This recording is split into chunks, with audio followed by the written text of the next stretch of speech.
Why do so many people over 65 wake up more tired than when they went to bed? Why do naps no longer refresh the body? And why does energy seem to vanish by mid-morning, leaving only a dull heaviness that never fully lifts? You may think, this is just aging. You may think this is normal, but it's not. There is a deeper reason. A reason that has less to do with the number of candles on your last birthday cake, and more to do with something silent, invisible, and shockingly common. A reason that can drain your energy no matter how much you sleep, how well you eat, or how healthy you think you are.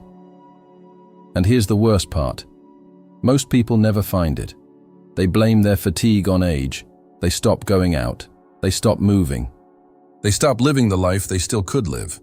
But what if that constant tiredness, the kind that makes you cancel plans, forget names, or sit on the edge of the bed in the morning wondering if it's even worth getting up? What if that had a fix? And what if that fix had nothing to do with caffeine, medication, or endless medical appointments? Today you're going to discover the real cause behind chronic fatigue after 65. A hidden pattern found in the lives of thousands of older adults, some who reversed it and others who didn't. We'll show you the warning signs, the habits that quietly make it worse, and the small shifts that can bring your energy back. We'll tell the story of two people, both past retirement, both once full of life, but only one of them learned what you're about to learn. If you stay with us until the end, you'll see how this isn't just about energy. It's about freedom, about clarity, about feeling like yourself again. So ask yourself, are you just tired? Or is your body trying to tell you something far more important? Let's start with something many people overlook. What happens to your body at night when you're supposed to be resting, but your brain is slowly suffocating? George never snored loudly. In fact, his wife used to say he slept like a rock. But after she passed, no one was there to notice the pauses in his breathing, the way his chest would rise, then stall, then gasp, just enough to pull him back from the edge of deep sleep. He never fully woke up, but his body did, over and over, all night long. What he felt in the morning wasn't sleepiness. It was exhaustion, the kind that seeps into your bones. That made it hard to focus, hard to remember why he walked into a room, hard to care. By early afternoon, George would sit in his recliner, turn on the television, and drift in and out. Not because he was lazy, but because his brain hadn't truly rested in years. What George didn't know is that after age 65, our airways become more vulnerable. The muscles in the throat weaken slightly. Breathing can become shallow. And sleep apnea, once rare, is now shockingly common among older adults, often going undiagnosed. Ellen, on the other hand, noticed something strange. She began waking up with headaches and a dry mouth. Her smartwatch showed her heart rate, spiking during the night. So she asked her doctor for a home sleep test. The results showed mild sleep apnea, not enough to be dangerous, but enough to disturb her deep sleep cycles. She started using a simple mouthpiece and adjusted her sleeping position. Within weeks, the morning fog began to clear. Scientific studies confirm that even mild drops in nighttime oxygen can lead to poor memory, mood changes, and chronic fatigue. But because these effects build slowly, they're often mistaken for just aging. If you're waking up tired after 8 hours of sleep, don't ignore it. Your body might be sleeping, but your brain could be fighting for air.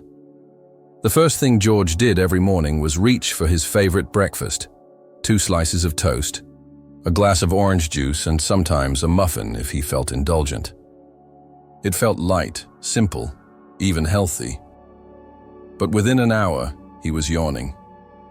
By 10 o'clock, his energy had plummeted, and he needed another cup of coffee just to stay upright. What he didn't realize was that his breakfast was silently spiking his blood sugar, then crashing it just as fast. As we age, our cells become less responsive to insulin. This means glucose, the body's main fuel, doesn't enter the cells efficiently. Instead of energizing us, it lingers in the blood, triggering a surge of insulin. And once that sugar is cleared too quickly, What follows is a sudden, sharp drop. The result? Fatigue, dizziness, irritability, and brain fog. Ellen had noticed something odd, too. After meals, especially breakfast, she often felt sluggish. Not full, just heavy. She read about the connection between glucose swings and energy dips in older adults, so she changed her routine.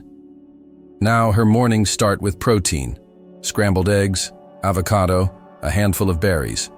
No juice, no toast, no crash. She also began walking for 10 minutes after each meal.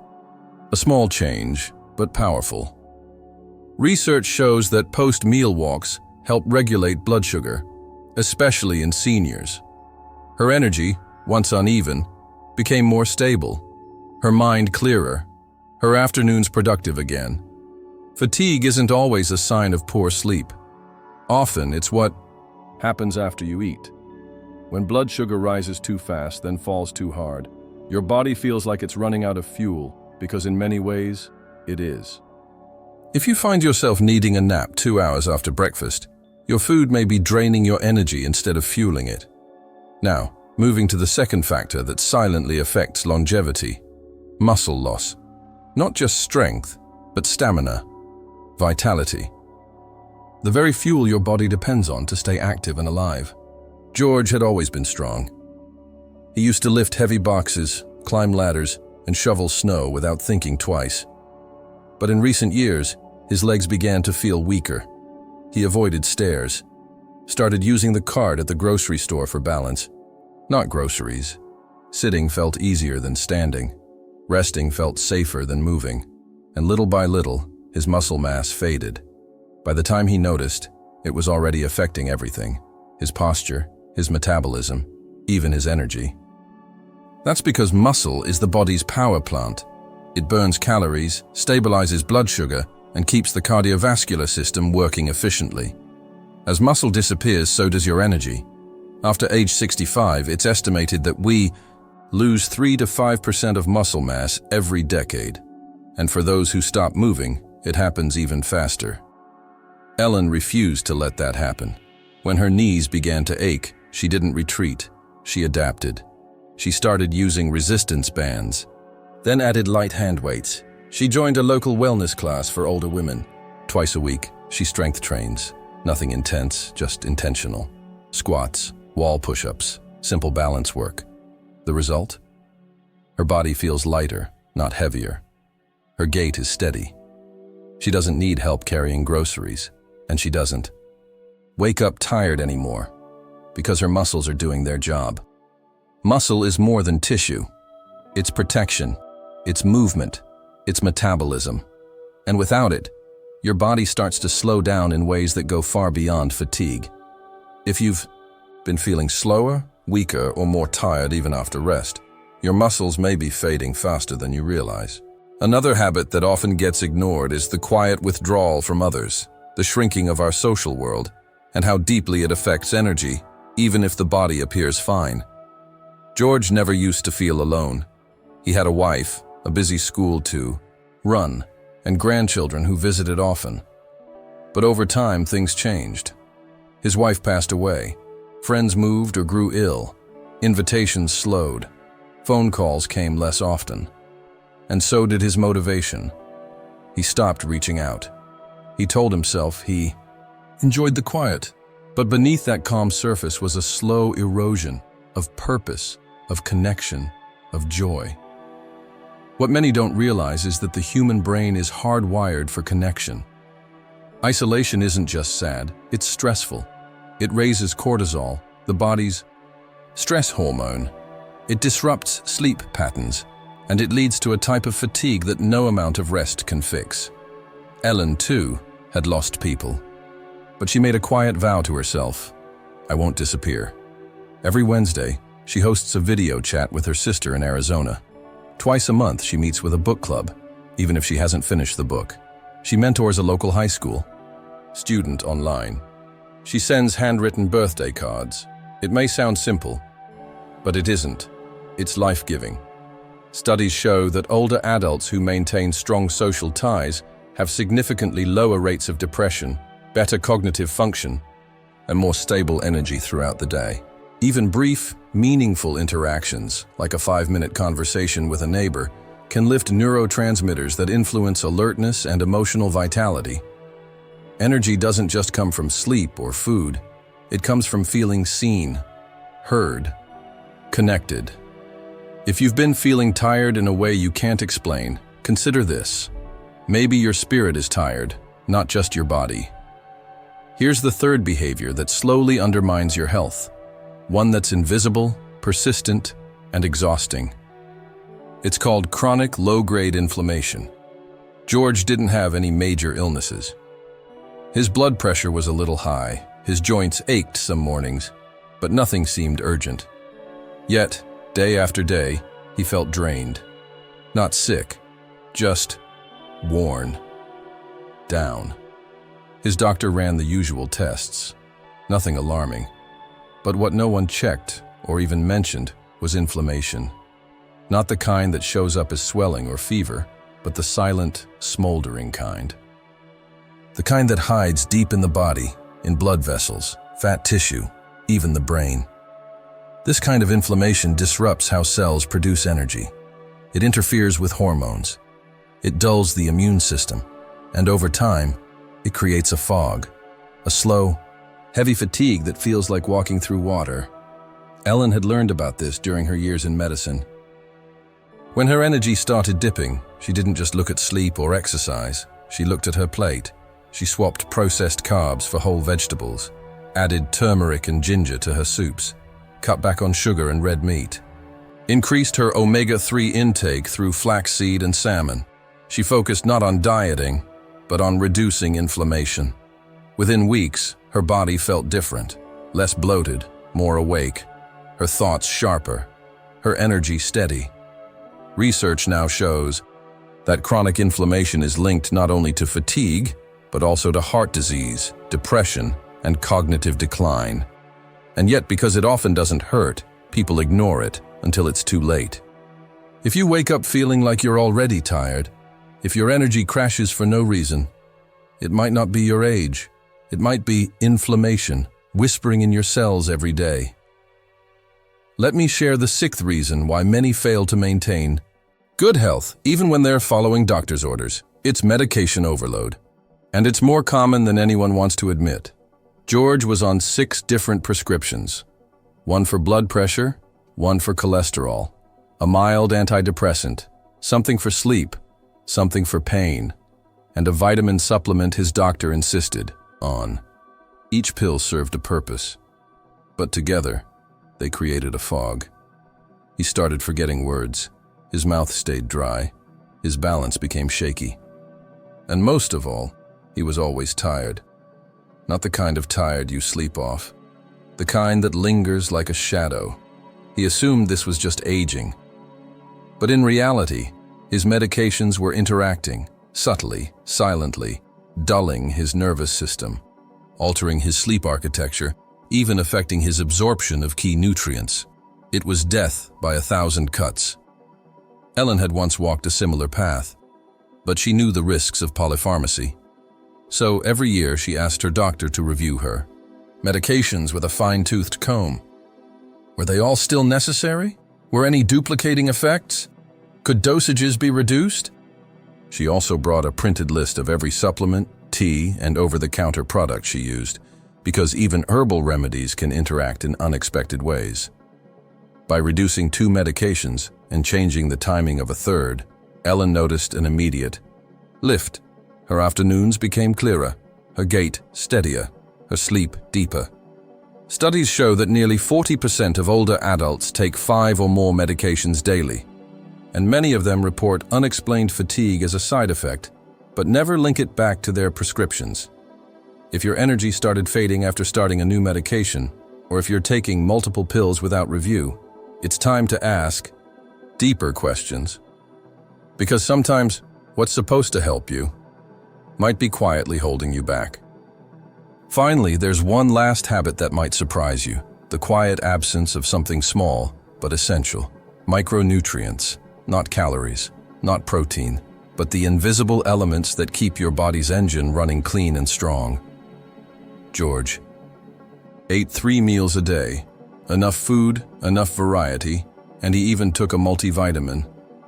Still, something was missing. His legs cramped at night. His thoughts felt slower, and his tiredness never really lifted. What he didn't know was that deficiencies in just a few key nutrients, magnesium, vitamin B12, and vitamin D, were sabotaging his energy from the inside out. As we age, the body becomes less efficient at absorbing these nutrients. Medications, like metformin or antacids, can block B12. Lack of sunlight lowers vitamin D, and even a balanced diet can fall short, especially if digestion is compromised. Ellen felt the same decline years ago, but her background in healthcare taught her to look deeper. She requested a full micronutrient panel, something most doctors overlook. The results shocked her. Her magnesium was low, her B12 was borderline, and her vitamin D had dipped below optimal levels during the winter. She didn't guess. She corrected each one with precision. Within weeks, her energy returned, not in a dramatic way, but steadily, like light rising in a room. Scientific research confirms that even mild deficiencies can cause fatigue, muscle weakness, poor memory, and low mood. And the danger is, you won't always feel sick. You'll just feel off, and that off becomes your new normal. If you've been tired for months and nothing seems to help, the missing piece might not be more rest, but a missing mineral. Now that you've seen the real reasons behind constant fatigue after 65, take a moment, breathe, and ask yourself, how long have you been carrying this tiredness? Not just in your body, but in your spirit. We've followed George and Ellen through the quiet choices, the unnoticed changes, and the small decisions that shaped their lives. 2 people close in age, both retired, both once full of life. But only one listened closely enough to what the body was trying to say. George didn't fail. He simply did what most people do. He trusted the surface. He accepted tiredness as inevitable, and that's the danger. When we mistake a warning sign for a natural phase, we stop looking for solutions. Ellen chose differently. She questioned. She observed. She refused to believe that aging meant surrendering her energy, her clarity, her vitality. The truth is, feeling tired all the time is not just part of getting older. It's a message, a flag, a signal from the body that something inside needs attention. Maybe it's your breathing at night. Maybe it's your blood sugar, your muscles, your medications, your diet, or even your loneliness. Maybe it's more than one of these. But here's the good news. You're not broken. You're not too late. And you are not alone. You now have the insight, the awareness, the power to begin changing that narrative. Not overnight, but steadily. Just like Ellen, just like thousands of others who refused to give up on themselves. So what happens next? That part is up to you. Start by asking one question at your next appointment. Take one walk after lunch. Call one friend. Swap one breakfast. Say yes to one small habit. Because energy isn't something you lose forever. It's something you rebuild, one choice at a time. If this journey opened your eyes, comment below with the number 9. If it moved you, like this video. If it reminded you of someone, share it with them. And if you want more wisdom like this, subscribe to the channel and turn on notifications. We're here, we're listening, and we're walking this path with you toward strength, clarity, and the life you still deserve to live.